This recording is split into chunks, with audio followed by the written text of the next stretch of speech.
నమస్తే ఎడ్ ప్లస్ ఛానల్కి స్వాగతం. రవికిషోర్ మన్కర్ మీతో. అందరూ హెల్తీగా ఉండాలని కోరుకుంటూ NVS 2024 non teaching recruitment exam general Hindi practice set 12కి స్వాగతం.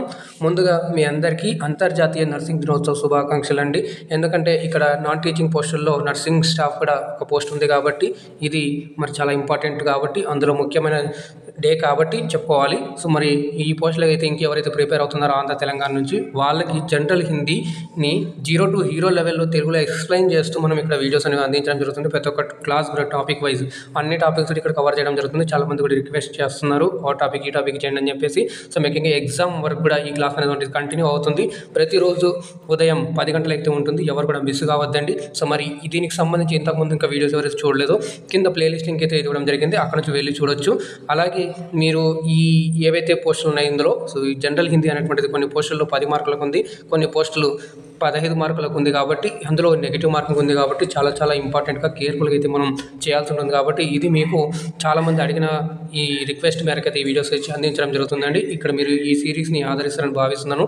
ఇంకా ఇప్పటివరకు ఎవరైతే లైక్ చేయలేదో లైక్ చేయండి, షేర్ చేయండి.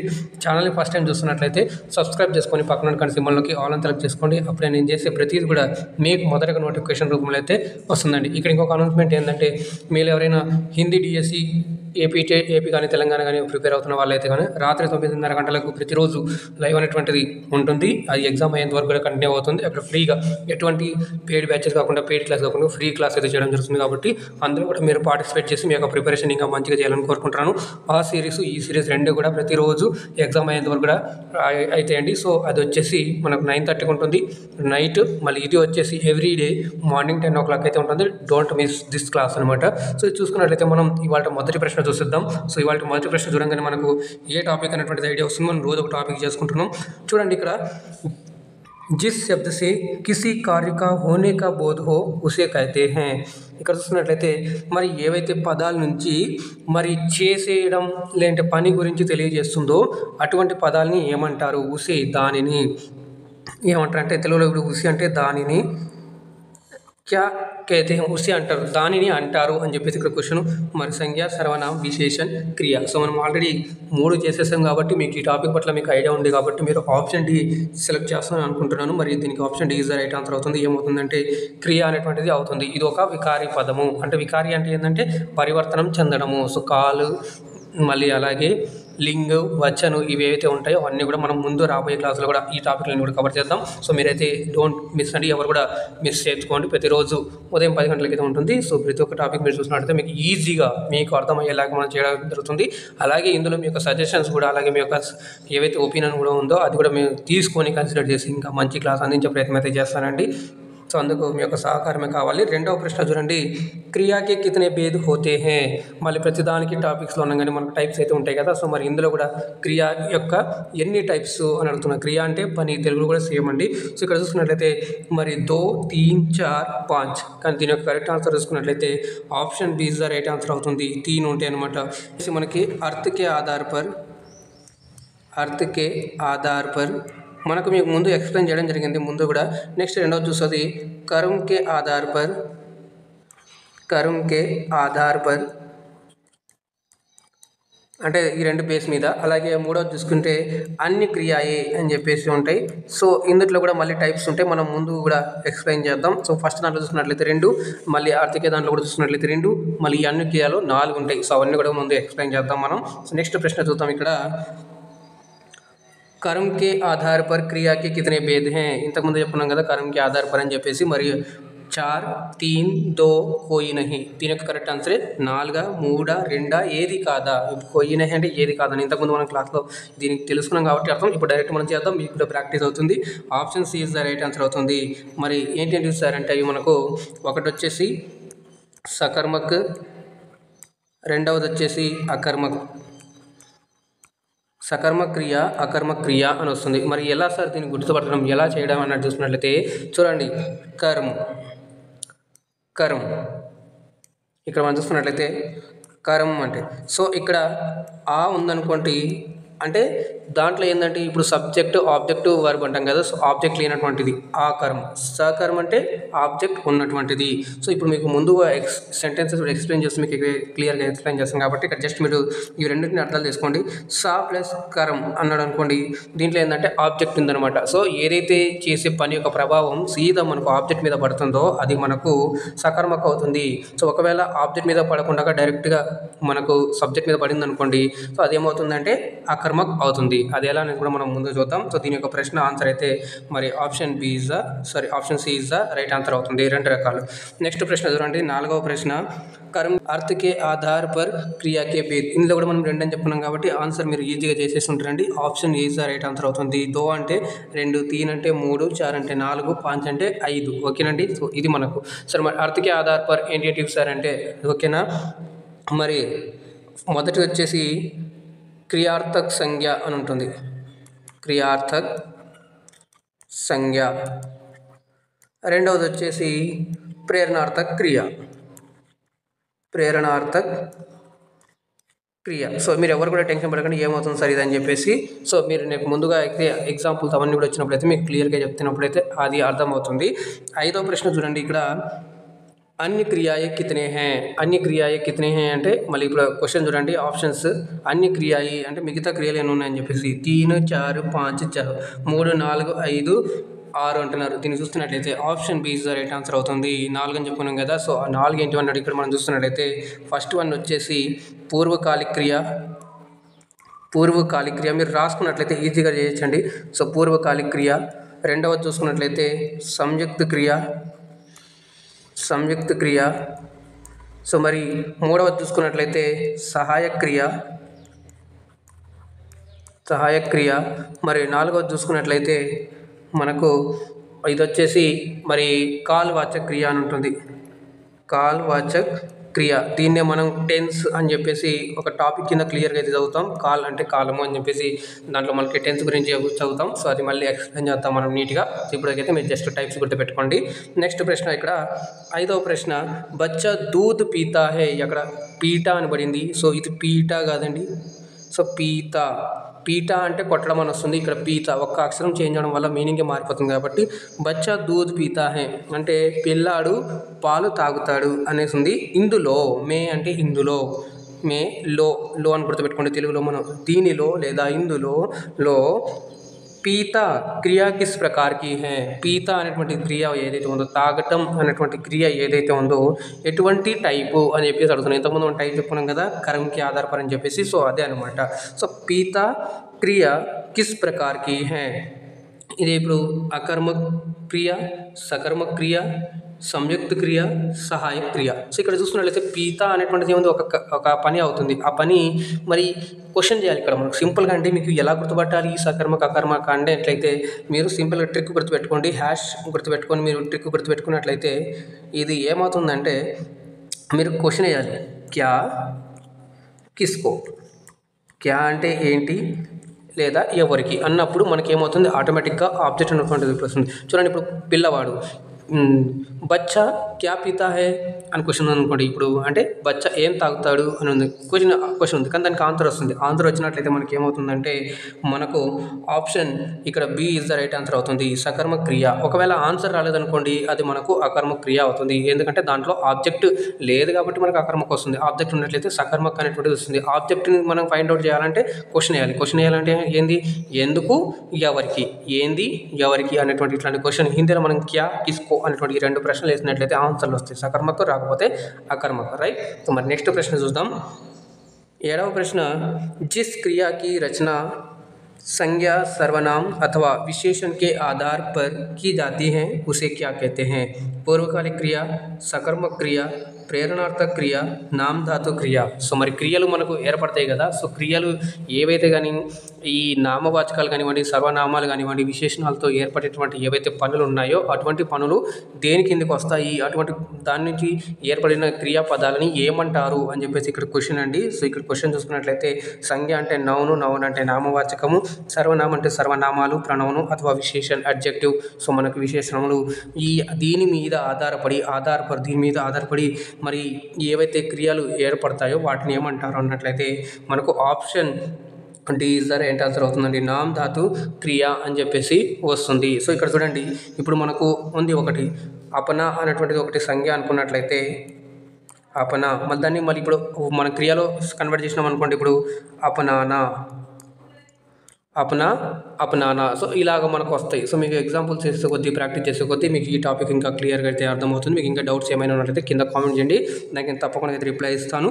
ఇక్కడ 8వ ప్రశ్న చూడండి, దాదాజీ అబ్ చల్ ఫిర్ సక్తే హై కౌన్ సి క్రియా వాక్య హై. ఇక్కడ ఒక సెంటెన్స్ ఇచ్చాడు, దాదాజీ అబ్ చల్ ఫిర్ సక్తే హై కౌన్ సి క్రియా వాక్య హై అంటున్నాడు. క్రియావాక్యం ఎటువంటి క్రియావాక్యము అని చెప్పేసి అడుగుతున్నాడు. దాదాజీ అబు, దాదాజీ అంటే ఇప్పుడు మనకి ఏమవుతుందంటే నాయన, ఇప్పుడు నాన్న వాళ్ళ నాన్న ఉంటారు కదా, సో అతను, సో ఇప్పుడు ప్రజెంట్ అబ్ అంటే ఇప్పుడు, చల్ ఫిర్ సక్తా హై అంటే నడవగలడు, ఇప్పుడు పర్వాలేదు అన్నట్లు సెంటెన్స్ ఇచ్చాడు. అయితే ఇది దేని కింద వస్తుంది అన్నట్లయితే మనకు ఈ ప్రశ్నకి options is the right answer అవుతుంది.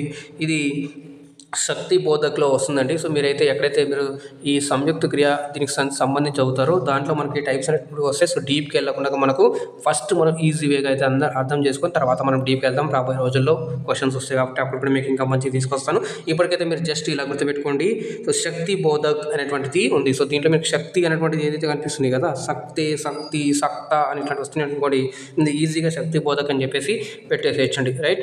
నెక్స్ట్ ప్రశ్న చూడండి, 9వ ప్రశ్న, ప్రేరణార్థక క్రియ హే. ప్రేరణార్థక క్రియ జీనా, లిఖనా, దిల్వానా, చలనా.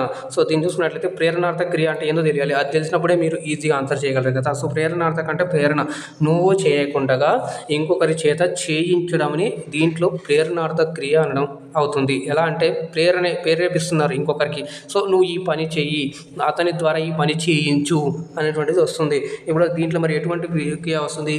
ఇప్పుడు లిఖనా, మే లిఖతా హూ అంటే నేనే రాస్తాను. మే లిఖ్వావుంగా అని అనుకోండి, మే లిఖ్వావుంగా అంటే నేను రాయిస్తాను అని వస్తుంది. సో లిఖ్వావుంగా ఏదైతే లిఖ్వానా ఉందో ఇలా చూడండి. అప్పుడు లిఖ్వానా అని మీకు నేను ఎగ్జాంపుల్ ఇచ్చిన కదా, అదే ఇక్కడ మీకు ఆప్షన్లో వెతకండి, అదే మీ ఆన్సర్ అవుతుంది. ఇక్కడ చూసుకున్నట్లయితే option C is the right answer అవుతుందండి. దిల్వానా అనేటువంటిది మనకు ఆప్షన్ అవుతుంది. ఇదేందయ్యా అంటే ఇప్పించడం, ఇవ్వటం వేరు. దేనా అనేది నుంచి వస్తుంది, నేను సొంతంగా డైరెక్ట్గా ఇవ్వడం దేనా, అది వేరే వాళ్ళతో నేను ఇప్పిస్తున్నట్లయితే దిల్వానా అనేటువంటిది వస్తుందండి. రైట్. నెక్స్ట్ ప్రశ్న, 10వ ప్రశ్న చూడండి, రామ్ శ్యామ్ కి కితాబ్ పడతా హై ఇస్మే కౌన్ సి క్రియా హై. ఇది చాలా ఈజీ సెంటెన్స్ అండి. రాము శ్యామ్ యొక్క పుస్తకం చదువుతున్నారు.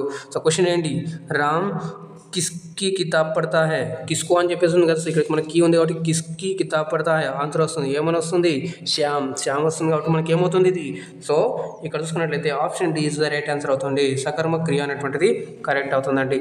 నెక్స్ట్ ప్రశ్న చూడండి, 11వ ప్రశ్న, दो या दो से अधिक क्रियाएं मिलकर किसी पूर्ण क्रिया को बनाती हैं, इसे क्या कहते हैं? మరి అకర్మక సకర్మక సంయుక్త ప్రేరణార్థక రెండు లేదా రెండు కంటే ఎక్కువ ఉండేసి క్రియాపదాలు కలిసి ఒక పూర్ణ క్రియ అంటే కంప్లీట్ వర్క్ సెంటెన్స్ ఏదైతే తయారు చేస్తుందో వాటిని ఏమంటారు? ఇసే క్యా కేతే హై. ఇసే అంటే దీనిని అని అర్థం వస్తుంది. దీనిని ఏమంటారు అన్నట్లయితే మీరు చూడండి, రెండు లేదా అంతకంటే ఎక్కువ పదాలు ఇక్కడ కలిసి అంటున్నారు కాబట్టి మొత్తం ఏమవుతుంది? సంయుక్తంగా ఏర్పడి. సో ఈజీగా మీరు ఇలా అర్థం చేసుకున్నట్లయితే మనకు ఆప్షన్ సిలోనే కనిపిస్తుంది. సో సంయుక్త క్రియ మన క్వశ్చన్లోనే సగం ఆన్సర్ దొరుకుతుంది. ఈజీగా 1-2 సార్లు తగినట్లయితే మనం ఈజీగా సాల్వ్ చేయొచ్చండి. కాకపోతే మనకు అర్థం కావాలి. సో అర్థం అవ్వడానికి మీరు ప్రాక్టీస్ చేయండి. ఇక్కడ రోజు మీకు అందించడం జరుగుతుంది కాబట్టి ఇందులో మీకు కొంత హెల్ప్ అవుతుందని చెప్పేసి నేను భావిస్తున్నాను. నెక్స్ట్ ప్రశ్న చూడండి, 12వ ప్రశ్న, నామ్ ధాతు నహీ బంతీ హై. నామ్ ధాతు అని ఇంతకుముందు మనం డెఫినేషన్ చెప్పుకున్నాం. ఏదైతే సంజ్ఞ, సర్వనామ్, విశేషణ్ అంటే నామవాచకాలు, సర్వనామాలు, విశేషణాలతో ఏర్పడినటువంటి పదాలని మనం నామ్ ధాతు క్రియా పదాలు అని అంటామని చెప్పి చెప్పుకున్నాం. ఆన్సర్ కూడా చేసుకున్నాం. మరి ఇక్కడ క్రియాసే, సంజ్ఞాసే, సర్వనామసే, విశేషణసే చూడండి. ఈజీగా మీరు ఆన్సర్ చేసేయగలరు ఇప్పుడు. సో అందరు కూడా చేస్తాను అనుకుంటున్నాను. మరి అందరు కామెంట్ చేసేయండి. Option is the right answer అవుతుందండి. క్రియాసే అనేటువంటిది ఏర్పడవు. ఎందుకు సార్ మీరు ఇందాక చెప్పారు కదా నామ్ ధాతు ఏర్పడతాయని చెప్పేసి, మరి నహి అన్నాడు. నహి అంటే కాదు, ఏర్పడనేటువంటిది మూడితో ఏర్పడతాయి కానీ క్రియాతో మాత్రం ఏర్పడదు. కాబట్టి క్రియాసే అనేటువంటిది ఈ ప్రశ్నకు సరైన సమాధానం. 13వ ప్రశ్న చూడండి, కిసి పూर्ण क्रिया के पहले आने वाली क्रिया को कहते हैं. ఏదైతే మనకు సెంటెన్స్లో 2 పదాలు ఉంటాయి, 2 పదాల్లో ఒక పదం ఆల్రెడీ కంప్లీట్లో అయ్యడానికి ఒకటి వస్తుంది, అంతకంటే ముందు ఒకటి వస్తుంది.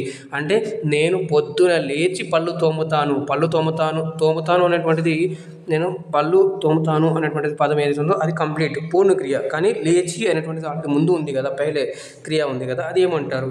పూర్వకాలిక క్రియ, సంయుక్త క్రియ, నామధాతు క్రియ, అపూర్ణ క్రియ. మరి దీన్ని చూసుకున్నట్లయితే పూర్వకాలిక్.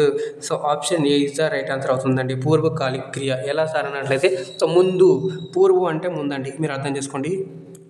పూర్వం అంటే ముందు, పూర్వపద్ మొదటి పదము, ఇక్కడ మొదటి ఉంది కదా, ఇక్కడ సెంటెన్స్ చెప్పాను నేను, పొద్దున లేచి పళ్ళు తోముతాను. లేవడం అనేది ఆల్రెడీ ముందు ఒక క్రియ ఉంది, లేవడం అనేటువంటి క్రియ కదా, సో అది మనకి ఏమవుతుంది, ఇక్కడ పూర్వకాలిక క్రియ అవుతుంది. ఇలాగ మనం నిదానంగా అర్థం చేసి తీసుకున్నట్లయితే కరెక్ట్గా ఆన్సర్ చేయగలమంటే 14వ ప్రశ్న చూడండి. కిస్ వాక్యమే అకర్మ క్రియ నహీ హై? ఏ వాక్యంలో అకర్మ క్రియ అంటే నువ్వు క్వశ్చన్ వేస్తే దానికి ఆన్సర్ రాకూడదు, అది ఎక్కడ ఉంది, ఎందులో ఉంది అన్నాడు. నహీ హై అంటే అకర్మ క్రియ నహీ హై. ఇక్కడ అకర్మ క్రియ 3 ఉన్నాయి, 3 సెంటెన్స్లలో మీకు అకర్మ అంటే ఆబ్జెక్ట్ లేదు, ఒక దాంట్లో మాత్రమే మీకు ఆబ్జెక్ట్ ఉంది, అది ఎందుకు కనుక్కోండి అనేది అంటున్నాడు. ఇక్కడ నహీ అంటే కాదు అని చెప్పేసి మనం ఇంతకుముందు చెప్పుకున్నాం కాబట్టి ఇక్కడ మళ్ళీ రాయాల్సిన అవసరం లేదు. ఆప్షన్ ఏ జంగల్ మే హిరన్ దౌడ్ రహే హై. ఇక్కడ దౌడ్ అనేటువంటిది రాయాలి. దౌడ్ అంటే ఏంటంటే రన్నింగ్ అనేటువంటిది వస్తుంది. దౌడ్ అంటే రన్నింగ్, రైట్. దౌడ్ అనేటువంటిది ఏమవుతుంది, రన్నింగ్. ఇక్కడ ఉంది. నెక్స్ట్, చోటే బచ్చే బాత్ పర్ రోతే రహతే హై అంటే చిన్నపిల్లలు మాటికి ప్రతి చిన్నదానికి ఏడుస్తారు అని చెప్పి అడుగుతుంది అంటున్నారు. నెక్స్ట్, మూడవది, సునీతనే అపనే పితాజీ సే ఫోన్ కర్వాయా.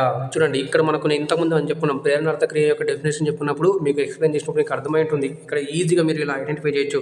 4వది చూడండి, ఆల్సీ బచ్చే దేర్ తక్ సోతే రహతే హై అంటే ఆలసి బచ్చే అంటే లేజీ పిల్లలు చాలా సమయం వరకు, ఎక్కువ సమయం వరకు పడుకుంటారు అని చెప్పేసి ఇక్కడ మళ్ళీ వాక్యం ఇచ్చాడు. కానీ ఇక్కడ మనకు ఏదైతే ఉందో కర్వాయి అనేటువంటి మీరు ఇది ఒక్క పదం గుర్తుపట్టుకున్నట్లయితే మీరు ఇది ఏమవుతుంది, దేనికి ఎగ్జాంపుల్, ప్రేరణార్థక్, రైట్. సో ప్రేరణార్థకలో వచ్చినప్పుడు ఆటోమేటిక్ మనకి ఏమవుతుంది, ఈ యొక్క ఏదైతే ఉందో option C is the right answer అవుతుంది ఈ ప్రశ్నకి. ఇది ప్రేరణార్థక క్రియ, కానీ మనకు అకర్మ క్రియ కాదు అది, రైట్. ఇలాగ మనం సాల్వ్ చేయాలి. ఎలిమినేషన్ మెథడ్లో కూడా మనం ఆన్సర్ అనేటువంటి ఈజీగా సాల్వ్ చేయొచ్చండి.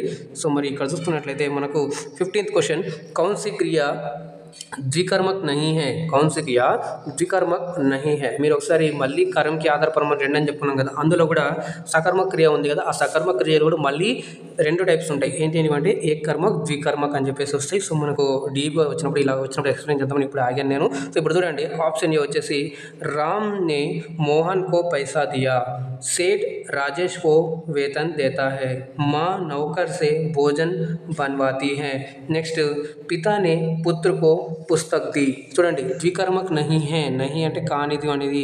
సో మిగతా 3 ద్వికర్మక్ ఉన్నాయి, కానీ ఒకటి దాంట్లో మాత్రమే లేదు. ఎందుకంటే ఇక్కడ ఇద్దరి పనులు అవుతుంది, ఒకరు ఇస్తున్నారు ఒకరు తీసుకుంటున్నారు అనేటువంటి 3 వస్తుంది. చూడండి, రామ్ నే మోహన్ కో పైసా దియా అంటే రాముడు ఏం చేస్తాడు, మోహన్కి డబ్బులు ఇచ్చాడు. డబ్బులు ఇచ్చినప్పుడు మోహన్ ఏం చేస్తాడు, దాన్ని తీసుకున్నాడు. సో ఇలాగ మనం మిగతావన్నీ కూడా చూసుకున్నట్లయితే 3వ ఆప్షన్ చూడండి, మా నౌకర్ సే భోజన్ బన్వాతి హై, కానీ మా మాత్రం ఇక్కడ ఏం చేసింది, తను చేయకుండా నౌకర్ ద్వారా అంటే పని మనిషితో చేయించింది. కాబట్టి మనకు option C is the right answer అవుతుంది. బన్వాతి హై అనేటువంటిది ఇది మనకు కరెక్ట్ అవుతుందండి, రైట్. ఇలాగా మనం ప్రతిరోజు అయితే ప్రశ్నలు సాల్వ్ చేసుకుందాం. సో ఇప్పటివరకు మీకు ఎలా అనిపించింది, ఈజీ, హార్డ్, మోడరేట్, అలాగే మీ యొక్క ఒపీనియన్, మీ యొక్క ఫీడ్బ్యాక్, మీ యొక్క సజెషన్స్ ఇచ్చినట్లయితే ఈ క్లాస్ మీద నెక్స్ట్ రేపటి క్లాస్లో ఇంకా అవన్నీ కూడా దాన్ని కన్సిడర్ చేసేసి మీకు ఇంకా మంచి క్లాస్ అందించే ప్రయత్నం చేస్తాను. మీరు నన్ను టెలిగ్రామ్, ఫేస్బుక్, వాట్సాప్ ఛానల్ కూడా ఫాలో అవ్వచ్చు. దానికి సంబంధించిన లింక్స్ కింద డిస్క్రిప్షన్ బాక్స్ అయితే ఇవ్వడం జరిగింది. ఇంకా ఇప్పటివరకు లైక్ చేయకుంటే లైక్ చేయండి, షేర్ చేయండి. మరి ఛానల్ ఫస్ట్ టైం చూస్తున్నట్లయితే సబ్స్క్రైబ్ చేసుకొని పక్కన ఉన్న గంట సింబల్లోకి ఆల్ అని సెలెక్ట్ చేసుకోండి. అప్పుడే నేను చేసే ప్రతిదీ కూడా మీకు మొదటిగా నోటిఫికేషన్ రూపంలో అయితే వస్తుందండి. ఈ క్లాస్ ప్రతిరోజు ఉదయం 10 గంటలకైతే ఉంటుంది. ఇప్పటివరకు మీరు ఎంతగానో ఓపిక్గా ఉండేసి మీరు ప్రతి ప్రశ్నకి ఆన్సర్లు చేశారు, అలాగే మీరు కొంత నేర్చుకున్నారని భావిస్తున్నాను. సో అందుకని ప్రతి ఒక్కరికి పేరునైతే ధన్యవాదాలండి. మూవ్ ఫార్వర్డ్ పాజిటివ్ వైబ్రేషన్స్ అండి. మీరు జాగ్రత్తగా ఉండండి, సురక్షితంగా ఉండండి. మళ్ళీ రేపు పొద్దున 10 గంటలకు కలుద్దాం. అందాక ధన్యవాదాలు. జై హింద్.